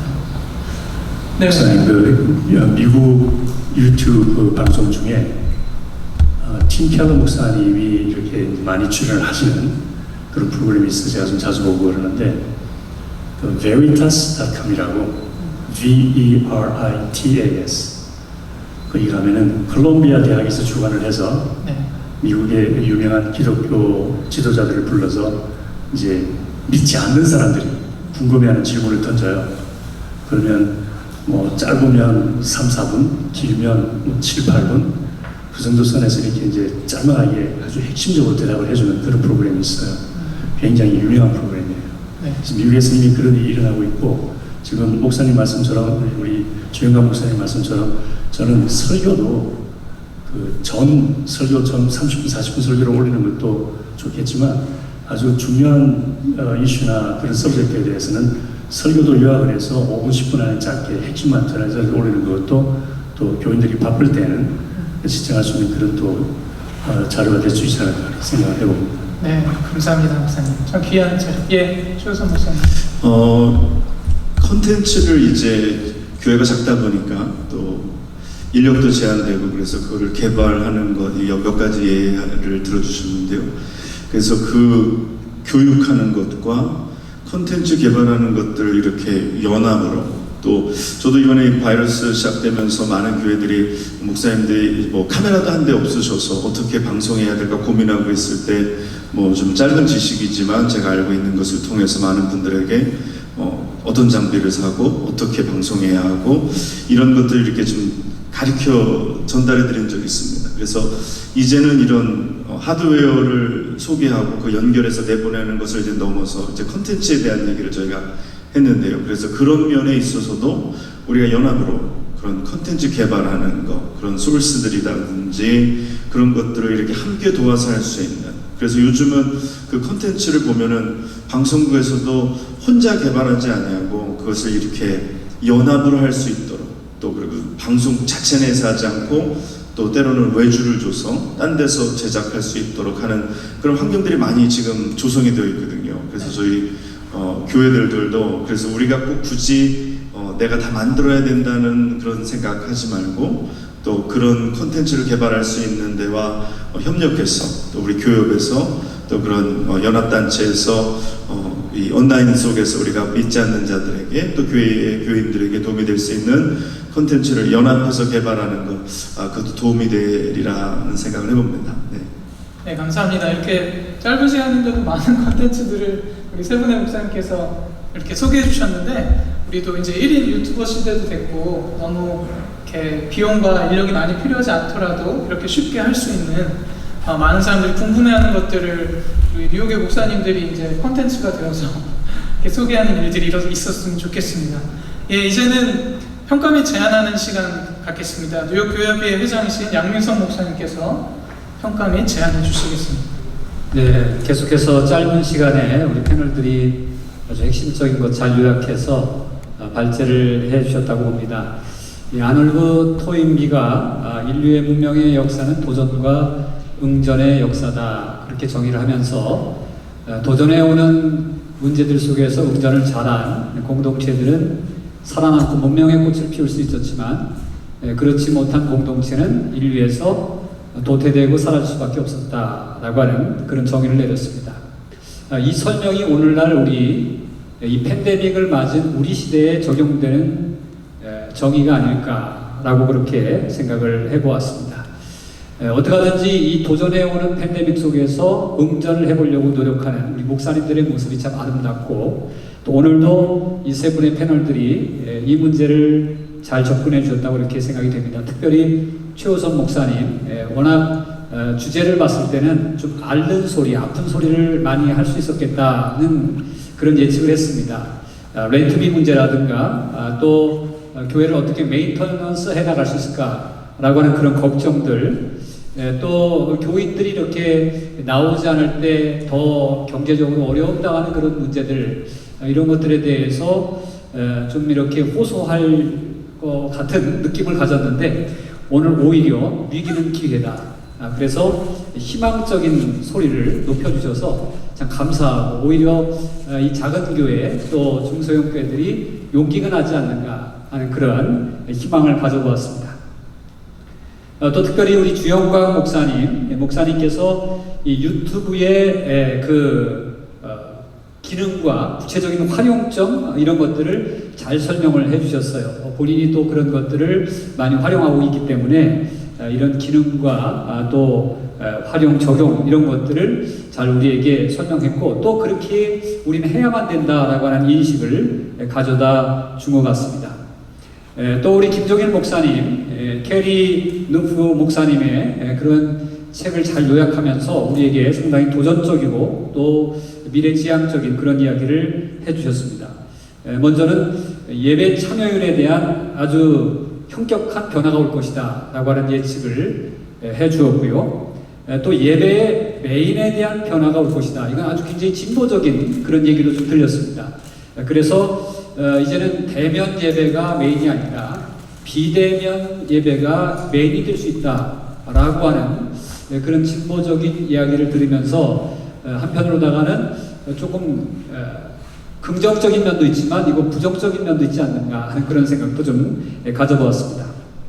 그 다음에 또 아주 중요한 거, 우리가 예배에 대해서 어디에 우리가 포인트를 좀 둘 것인가, 화면상으로 나가는 또 온라인상으로 나가는 이런 예배 가운데 우리가 과연 포인트를 어디다 둬야 될 것인가 라고 하는 것도 우리 목사님 발제를 통해서 더욱더 도전을 받았습니다.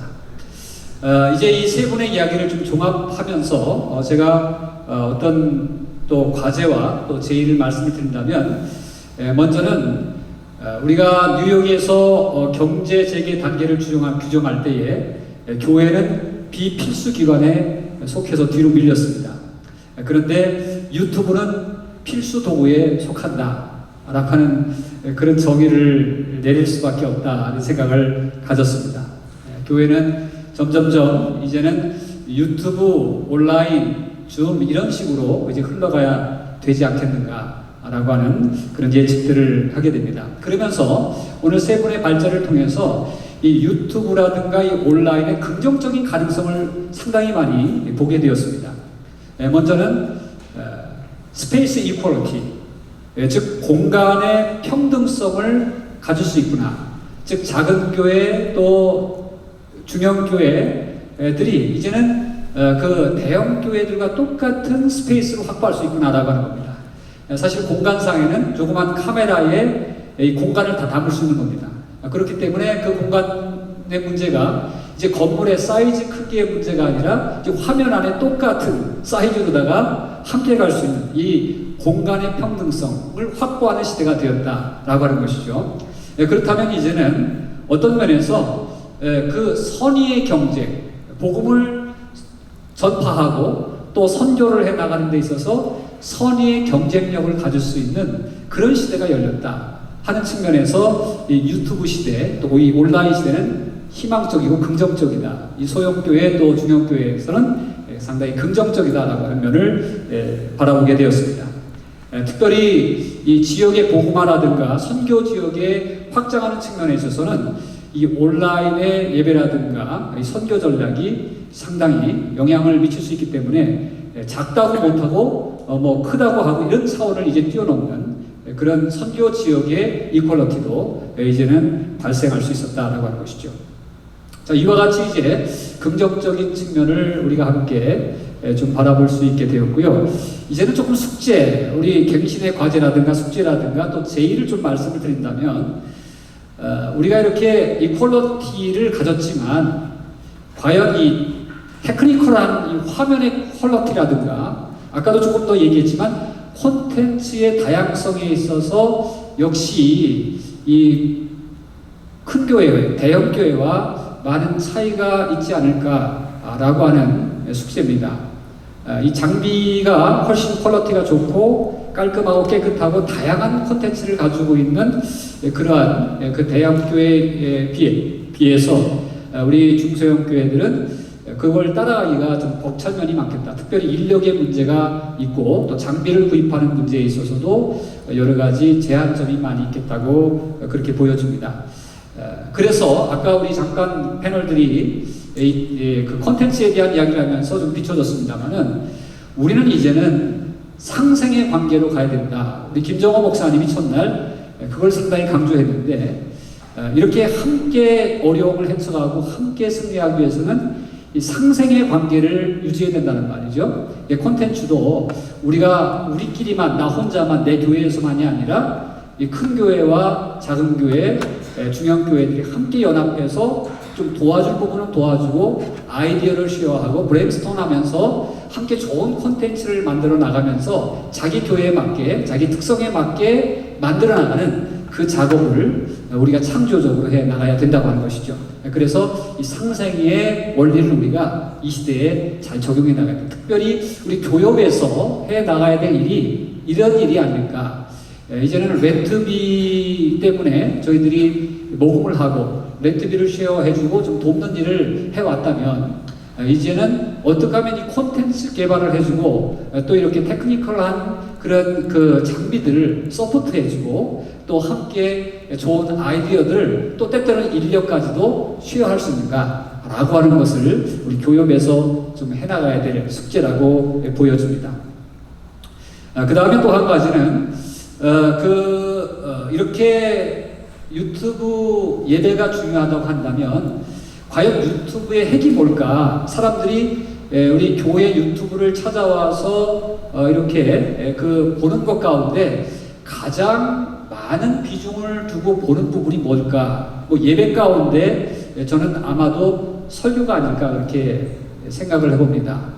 우리 목사님들의 설교가 이제는 유튜브에서 다 드러나는 그런 설교가 됐습니다. 자기 교회만이 아니라 이제는 전 세계를 대상으로 해서 설교하는 이 대상이 달라지는 그런 설교의 시대가 되었다.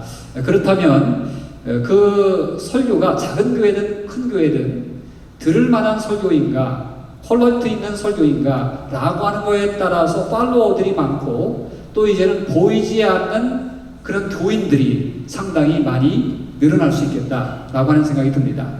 그래서 우리가 지금 조금 더 영점을 둬야 될 부분, 아까 김종인 목사님께서도 말씀을 주셨지만 설교에 대한 퀄리티, 또 설교에 대해서 우리가 어떻게 잘 전달할 수 있는가라고 하는 그런 테크니컬한 부분도 개발해야 될 과제고, 목사님들의 잡이 상당히 늘어나고 많아졌다라고 하는 것을 요약을 해보게 됩니다.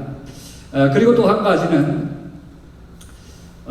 이제는 예배에 대한 본질을 조금 더 신학적으로 논할 때가 되었다라고 하는 겁니다. 제가 첫날부터 얘기를 드렸지만은 과연 우리가 이렇게 온라인으로 가는 이 예배가 우리의 본질과 얼마만큼 거리가 떨어져 있거나 아니면 거리가 좁혀져 있는가, 아니면 본질에 가까운가 라고 하는 것들을 조금 더 신학적인 부분에서 정립해 줘야 될 의무가 있다는 생각이 같습니다. 왜냐하면 우리의 교회 모델, 예배 모델은 어디까지나 성서이어야 하고, 또 우리의 예배가 본질을 추구하지 않고 테크닉 쪽으로 간다고 한다면 그것 또한 우리는 분명히 휩쓸려가는 그런 예배가 되기 때문에 좀 더 신학적인 해석, 본질적인 신학적인 정립이 우리 목사님들과 신학자들에게 또 이제 신학교에서 필요할 것이다 라고 하는 그런 생각이고요. 또 뭐 신학적인 부분에 있어서는 또 이 실천 신학에 가서는 또 어떻게 딜리버리를 잘할 것인가, 이런 것도 아마 교과목에 넣어야 되지 않을까, 그런 생각도 같습니다. 그 다음에 끝으로 한 가지 더 말씀을 드리고 싶은 것은, 이렇게 우리가 온라인 예배에 조금 관심을 쏟고 그런데 시간을 투자하다 보니까 현장 예배에 대한 강조점이 흐려지는 것은 아닐까라고 하는 염려도 조금은 있습니다. 그것이 정말 필요하지만 우리가 지금 이 팬데믹을 막 준비하고 그쪽으로 막 몰두하다 보니까 현장 예배에 대한 강점을 살리는 부분에 있어서 조금은 소홀해질 수도 있지 않을까 하는 그런 염려입니다. 특별히 그 현장 예배에 있어서 우리 중소교회가 갖는 강점은 뭘까? 대형교회에도 강점이 있지만 우리 중소교회가 찾아가야 될 그 강점을 빨리 정립해 놓는 것도 필요하다고 이렇게 생각합니다. 여러분들이 잘 알고 있는 칼 베이터스 목사님, 작은 교회 운동을 하고 계시고 작고 강한 교회라고 하는 책을 써서 많은 작은 교회에 희망과 용기를 주고 계시는 그런 목사님의 저서, 또 그의 이론을 탐구해 볼 때에 우리 작은 교회만이 가지고 있는 장점이 있다라고 하는 것을 잘 드러내주고 있습니다. 그 얘기 가운데 제가 조금 이렇게 픽업하고 조금 많이 묵상했던 이야기는 우리 작은 교회, 중소형 교회가 갖는 강점은 다른 것보다 관계라고 하는 거였습니다. 이분이 진단한 것도 릴레이션십. 이 중소형 교회를 찾아오는 많은 교회들의 마음 가운데는 릴레이션십에 대한 그리움, 갈증들이 많이 있다는 거죠. 그래서 그냥 슬쩍 예배 드리고 가기보다는 뭔가 친구를 사귀고 뭔가 자기 신앙생활을 터치해 줄 수 있는 그런 딥한 릴레이션십을 가슴속에서 요청하고 있다. 저는 그렇게 좀 진단을 해볼 때에 우리 작은 교회가 지금 현장 예배에 조금 강점을 살린다고 한다면 이 온도를 좀 중요시 여겨야 되지 않을까 생각이 됩니다. 온도. 온라인에서 느낄 수 없고 온라인에서 할 수 없는 것은 다름 아닌 온도라고 이렇게 생각을 합니다. 아무리 훌륭한 대화를 하고 피칭을 받고 그리고 여러 가지 콘텐츠를 갖다가 나눈다 할지라도 나누지 못하는 것 한 가지는 온도입니다. 손을 꼭 잡아주고 있을 때에 그것을 가지고 느낄 수 있는 그 온도. 제가 마지막 예화를 하나 들고 마치려고 합니다. 그 70대 여성분이 칠순잔치를 하게 됐습니다. 사남매를 두신 분인데요. 그분이 칠순잔치를 하시면서 그런 이야기를 자녀들에게 했습니다. 30대에 남편을 잃었습니다. 남편이 암으로 돌아가셨기 때문에. 그런데 그분이 이제 칠순잔치에 자녀들에게 한 이야기는 아버지가 암에 걸려서 마지막 여행을 떠나자고 그 어머니한테 제의했답니다. 그래서 죽음을 앞둔 남편과 함께 마지막 여행을 떠났는데 그때 돌아오면서 이 남편이 자기 손을 꽉 잡아주고 1시간 동안 그 손을 놓지 않았다는 거예요. 그런데 그 1시간 동안 꽉 잡고 놓지 않은 그 손의 온도가 나를 40년 동안 홀로 지탱해주며 너희를 키울 수 있는 동력이 되었다 라고 하는 그런 이야기를 해줬습니다. 짧지만 이 온도의 크기가 얼마나 크고 또 이것은 어떤 면에서 1시간이지만 40년을 지탱해낼 수 있는 크로노스가 아니라 카이로스의 시간이었다. 그렇게 생각이 되어집니다. 현장 예배 놓치지 말고 온도를 좀 높여갈 수 있는 방법이 뭘까라고 하는 숙제를 여러분들에게 던지면서 제 말씀을 마치도록 하겠습니다. 감사합니다. 감사합니다. 아마 양민성 목사님께서 뉴욕의 모든 교회의 손을 저렇게 꽉 잡아주시지 않을까 이런 기대를 해보게 됩니다. 우리 끝으로 최호선 목사님, 김종일 목사님, 우리 주영관 목사님 순서로 마지막 인사해 주시고 시청해 주신 분들과 인사 나눠주시기 바랍니다. 네, 이렇게 짧은 시간이지만 이렇게 주목해 주시고 또 이렇게 사실 짧은 시간 안에 풀어낸다는 것이 상당히 어려운데 이렇게 시작했다라는 것으로 우리가 큰 의의를 두고 앞으로 계속해서 이 어려운 상황 모든 교회들이 힘을 합쳐서 헤쳐나가고 아까 말씀드린 대로 위기가 기회가 되어서 주의 복음이 더 땅끝까지 전파되는 그런 계기가 되었으면 좋겠습니다. 감사합니다. 짧은 시간에 여러분들 만나볼 수 있어서 감사했고요. 함께 나눈 대화 속에서 포르토블 우리가 해야 할 일이 무엇인지를 발견했었으면 좋겠다는 생각을 하면서 한 가지 교육의 부탁을 드리는 것은 이제 포럼을 해서 많은 이야기가 나왔는데 이 중에서 중요한 내용들을 간추려서 좀 더 세부적인 사안들에 대한 대화를 계속해서 할 수 있는 그런 대화의 장을 마련하면 좋지 않을까 싶은 생각을 해봅니다. 고맙습니다. 네, 이런 시간을 갖는다는 것 자체가 교회가 서로 우리의 어떤 아픔과 문제와 그리고 여러 가지 갈등들을 공유하고 그리고 함께 풀고자 하는 어떤 노력을 나 혼자 하는 것이 아니고 다 같이 하고 있구나 이런 느낌 받는 데 있어서는 도전이 되고 있습니다. 그래서 이 어려운 시간들을 우리 다 같이 함께 잘 이겨나갈 수 있는 서로 힘이 될 수 있는 그러한 영적인 관계가 또한 지역교회 안에서도 많이 이루어졌으면 좋겠습니다. 감사합니다. 네, 이 시간에는 양민성 목사님 기도해 주시겠습니다. 하나님 아버지 감사합니다.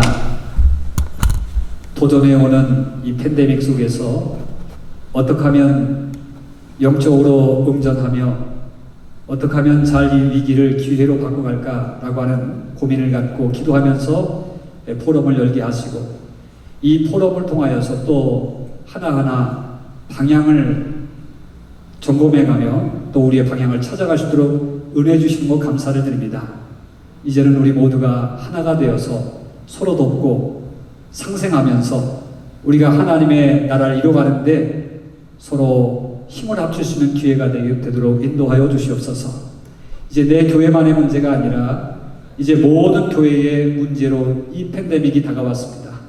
이제는 우리가 주의 특별한 은혜가 필요하고 서로 하나가 돼서 미래를 열어가야 될 줄로 믿사오니 사랑하는 마음을 더하여 주시옵시고 우리에게 더 넓은 마음을 허락하여 주셔서 하나님 정말 이 어려움을 끌어안고 힘을 합쳐서 잘 헤쳐가도록 역사하여 주옵소서. 특별히 오늘 소형교회 또 중형교회를 중심으로 해서 말씀을 나눴습니다. 참 경제적으로도 어렵고 지금 렌트비 때문에 걱정하는 교회들도 너무 많이 있습니다.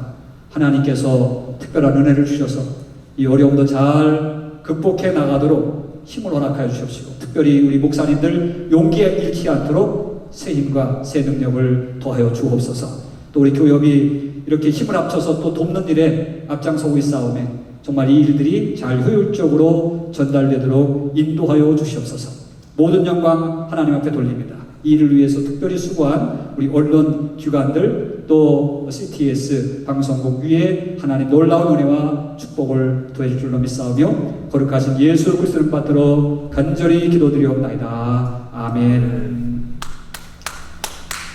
네, 정말로 2020년은 특별히 타임머신을 타고 목회하는 기분입니다. 끝으로 하나님께 질문하겠습니다. 하나님, 우리는 왜 팬데믹 시즌에 더 바쁜 걸까요? 아마 목사님들이 다 공감하시고 모이지 않지만 굉장히 열심히 뛰시는 걸로 저도 알고 있습니다.